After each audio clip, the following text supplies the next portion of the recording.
Welcome everybody, how are you all doing? I hope you're all doing great, and I hope you are all staying safe. If you guys were part of the live stream, I just want to say a massive thank you, because I greatly appreciate every single one of you, and it makes me so happy when I see people show up at these streams. Now, a lot of people are going to have this question. The hat is here because my hair is way too long. As you can probably see, I have already unboxed the Oculus Quest, but this video is the unboxing, the comparison between the Quest 2 and the Quest 1, and whether I think it is worth it. Now looking at it, now that I have it in my hands.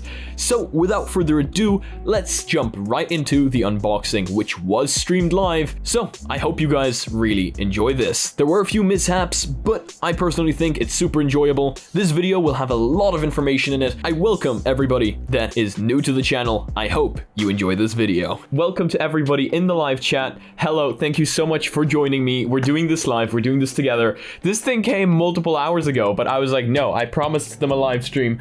We're doing a live stream. So you guys are over here, the camera is over here. I got no tracking number. Oh, we have a donation. Thank you so much. Thank you. It's here.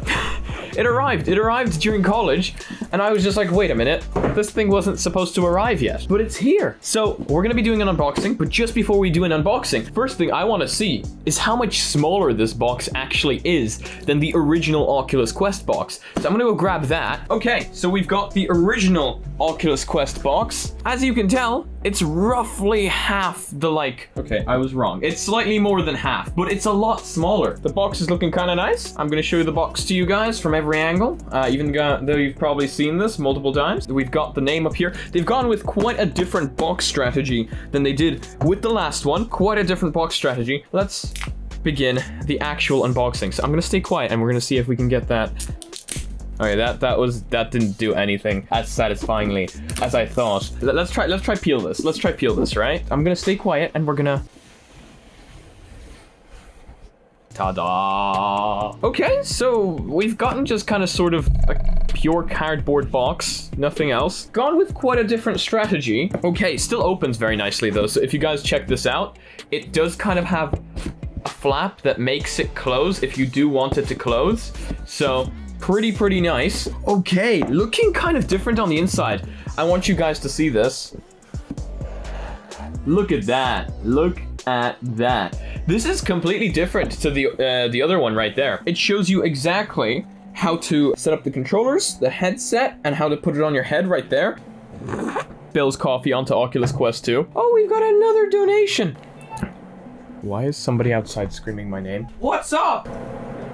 Do I have 250? Can you guys hear this right now? They're asking me if I have 250. There's people outside my window asking me if I have to. Let me check. Do I have 250? I'll give them 5. I'll be back, guys. Okay, so we've got the controllers right here. They're looking really nice, really nice. I'm gonna get some B-roll of these later on for the proper review. You know, they've got the indications here on which one's right and which one's left, of course. So this one's right. This one's left. They seem to be a lot smaller, but that might just be me. You know what? Let me take out the Quest 1. They do seem to be a little smaller, if you guys can see that. They do actually seem to be a little bit smaller. Now, we take out the actual Oculus Quest 2. It's right here. It's very tiny. It's folded up because, you know, of course, the strap is folded up. You guys keep asking me to see dog. I'll show you dog later on, okay? The dog's gone for a walk. Look how tiny and adorable this is. It is absolutely tiny. Also, for everybody that thought the plastic might feel cheap, it doesn't. I will put the Quest 2 in the Quest 1 case, but first let's peel this sticker. That wasn't as satisfying as I thought it would be, but here it is. So instead of using the material around the entire Quest, it seems that Oculus decided to put the material on this part of the Quest only. So we have plastic on the rest of the Quest instead. It's looking really nice. It's not the cheap kind of plastic that you'd think they might have. Guys, there's just a lot of dog in the chat. Seemingly this just pops off like this. And here we've got the Quest 2. So the strap does feel like kind of a downgrade, but I guess I'm going to have to put it onto my head and see what's happening. And if it's comfortable or if it's not comfortable or anything like that. Now I'm gonna do it again on this one.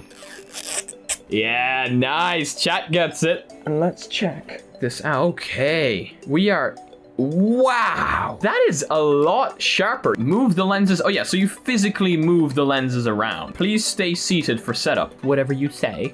So the interface is already looking a lot more different. So I'm gonna connect to my Wi-Fi. Nighthawk, here we go. So currently it's connecting to the network. It's obtaining IP address. It's connected.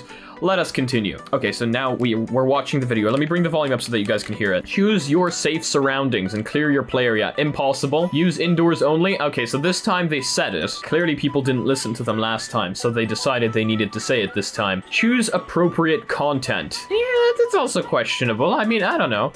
You know, gotta break your boundaries is my thing, you know? It's showing you the streaming capabilities, of course. It has Wi-Fi 6, so you should be good on the streaming side. So you just kind of acknowledge everything, you know, pretend you read it. Your headset is being updated with the latest software. This may take several minutes. Oh, look at that. It's just showed up. It's just showed up just like that. I didn't even need to click on anything. Pair your Quest 2. Look at that. That is pretty cool. So it's just kind of found it and it just wants to pair with it. Okay, let's pair. I totally forgot about this. We've got a glasses spacer as well. I don't know why we've got a glasses spacer. I don't need it anymore because I've got prescription lenses. And to be completely honest with you, I don't know how thick your guys' glasses are, but mine, this doesn't really work, to be completely honest with you. I've tried it and I would still be extremely worried that my glasses would scratch the headset. So honestly, I wouldn't use this. I'm gonna be very honest with you guys. Like, look how thin this is. How much is this possibly going to extend the facial interface for you guys to not scratch the lenses? Not very much. It's still kind of risky. So now with the unboxing done, we can take a few more details about the Oculus Quest.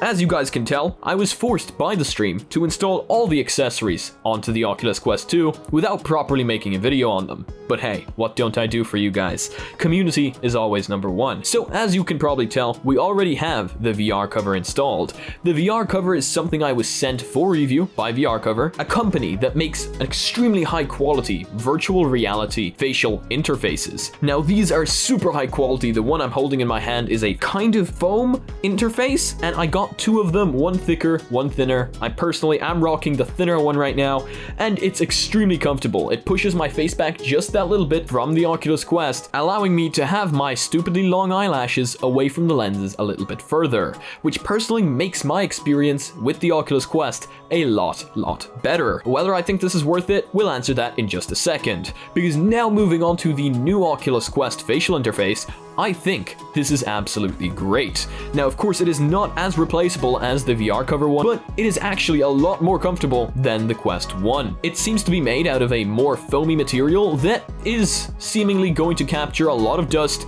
dirt, and sweat.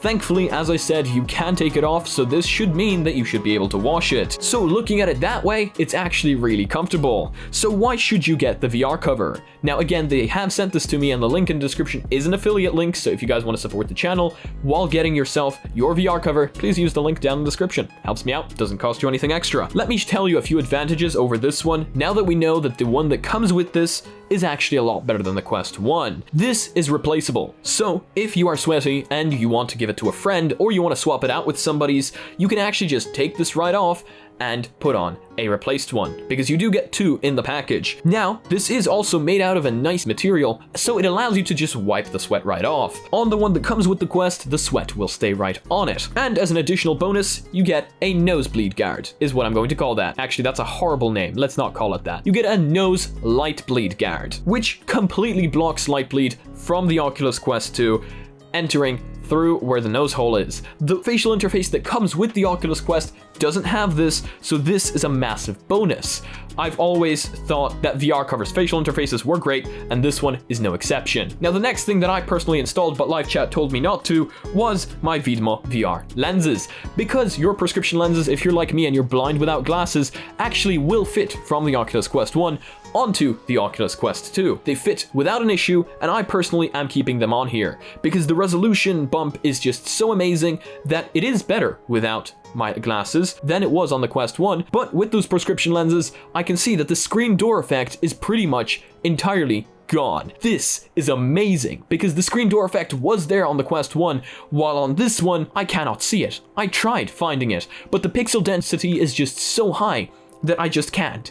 So that is straight up a massive bonus. So there you go. This thing has 3 IPD levels, so you change those by sliding the lenses around. Now you may be asking yourself, damn, only 3? The last Quest actually had quite a bit more. Now I'm not the right person to ask about IPD in any way, shape or form, because as I told livestream, I do only technically have one eye, meaning that IPD isn't really my thing. So if you guys want to know more about IPD, please ask somebody that could answer that question for you properly, because I don't want to move any of you in the wrong direction. But what I have found is that IPD number 2 works the best for me, so there clearly is a little bit of a difference there.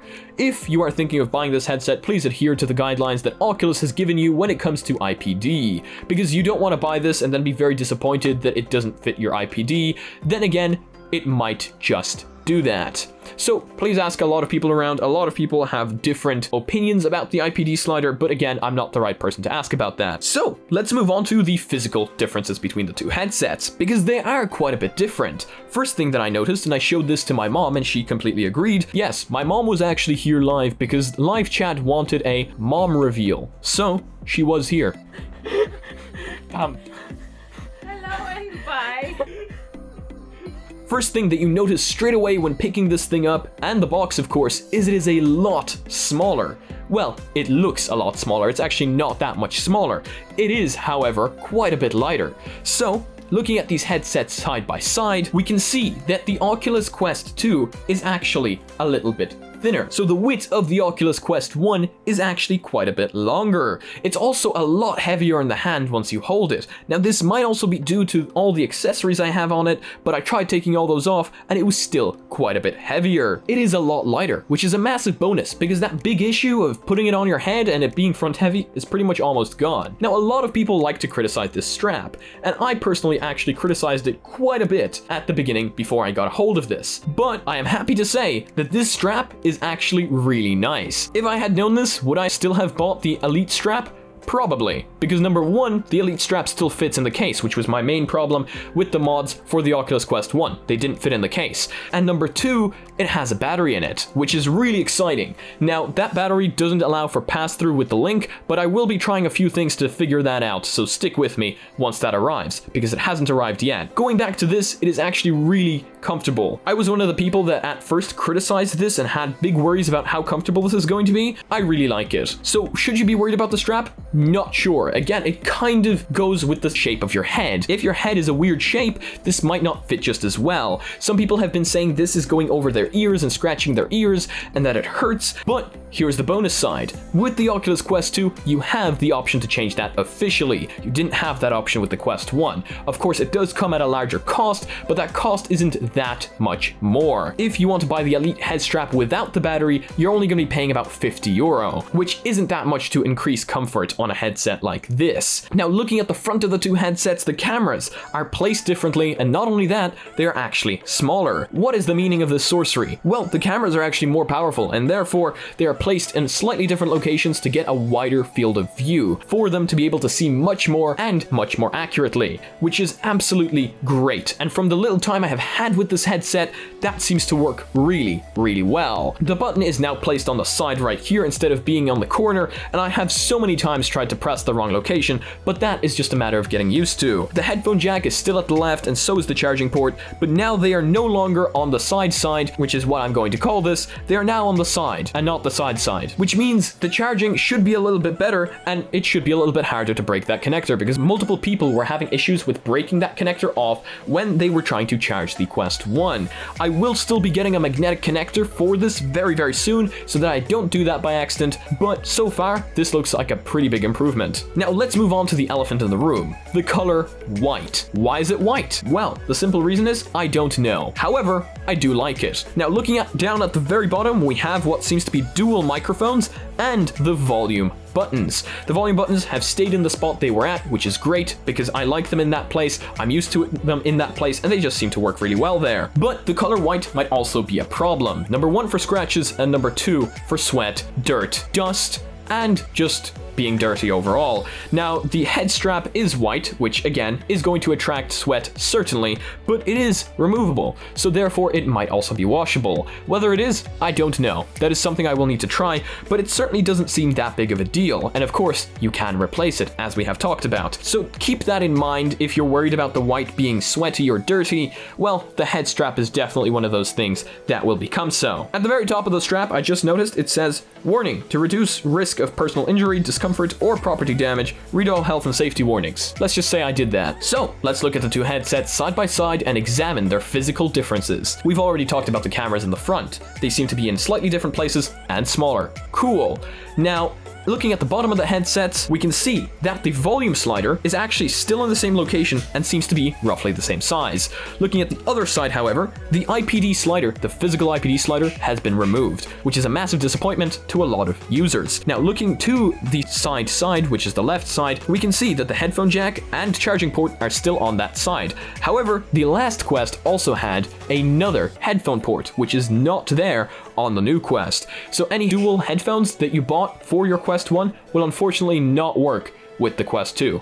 Kind of disappointing, since there were quite a few headphones that got released for this exact purpose. Looking at the front, the lenses protrude a little bit, which is quite interesting, quite an interesting design choice if I do say so myself. It gives a little bit more room for my nose, and I have a pretty big nose if I do say so myself. So that is pretty nice. I actually quite like that. Gone is the weird kind of felty material on the inside that I almost thought I would rip every time I tried cleaning it. Instead, it has been replaced with a nice plastic. Now, the headset is covered with this nice plastic, and it is not cheap feeling whatsoever, which is something a lot of people were worried about because, hey, they made it lighter, therefore the plastic must be cheaper, right? No, it is actually a really nice feeling, more expensive plastic. So there you go. And the inside is also lined with this nice feeling plastic. We have an LED indicator that is actually more hidden than it was on the first headset, and I originally thought it didn't exist. That LED is at the very top and only lights up when you turn on the headset. We've also got another LED right next to the power button, which indicates whether it's on or off. Looking to the sides of the headset, the headphones have actually moved down a little bit, and what I have instantly noticed is this is a massive upgrade in the headphone department. I was very surprised when I tried this out, because the audio is actually slightly boosted, if I do say so myself. And maybe it's the new placement of the headphones, but it also sounds a lot better. And when I put this thing on and there were noises coming in from left and right, it just sounded like the spatial awareness was better. I'm not sure how or why, but I'm almost certain it has to do with the placement of those headphones, since on the last Quest, they were in a very weird area that was almost blocked off by every facial interface. On this one, that isn't a thing anymore. Now, as you can see, the controllers have quite a bit of a different layout. They have been upgraded, they are also lighter, and they look a little bit more like the CV1 controllers, if you remember those. We now have a round console, is what I'm gonna call this, for the Quest controllers instead of a more triangular one. The buttons and triggers also seem to be a little bit larger, and overall, it is much more comfortable. I personally really enjoy this design. I do, however, need to get used to it since I have gotten used to the other design way too much. But these are the main differences between the controllers. They're also, of course, white instead of being black. So there we go. Those are the physical differences between the headsets. Now let's talk about the elephant in the room. A lot of you have bought the Quest 1 not that long ago and are now really worried that your headset will become useless. Well, let me tell you, that is not the case, because number one, I will keep covering it. I promised myself I will keep covering the Quest 1 as well as the Quest 2. I'm not leaving you guys out in the dust. I absolutely love you guys. I couldn't do that to you. Number two, games are still getting updates for the Quest 1, and the headset itself is also still getting updates, so you're not getting left out in the dust. Number three, this headset is still extremely powerful and will do anything you want it to do in VR. Unfortunately, there have been exclusives coming out for just the Quest 2, which is very disappointing to see. But then again, people like myself who have bought the Quest 2 don't really want to see them holding back just because other people have bought the Quest 1.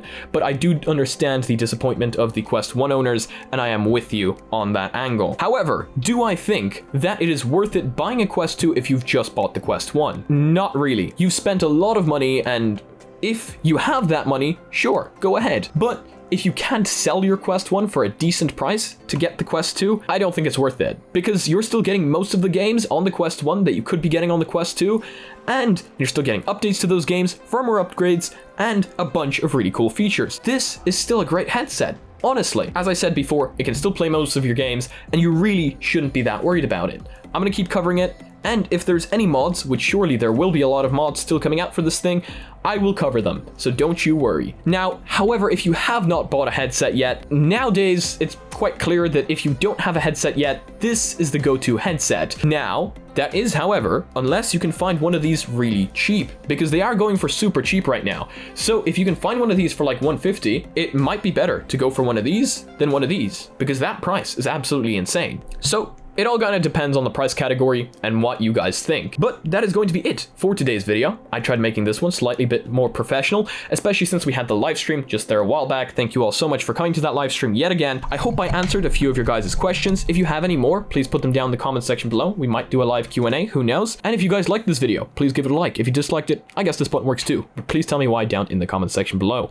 If you guys want to be notified about future content, if you like this type of content, I post tech videos daily and VR videos on Mondays and Fridays. If you're not yet part of the community, we have a lovely Discord down in the comment section below. Make sure to join that. I really want to see you guys joining the community. And we also have a Reddit where I want to see you guys posting your spicy memes. That thing has been super active recently. I must do a review your memes video very soon. So if this kind of sounds like it would float your boat, well, make sure to smack that subscribe button with your forehead, ding my bell, and see you again in the next video. Peace.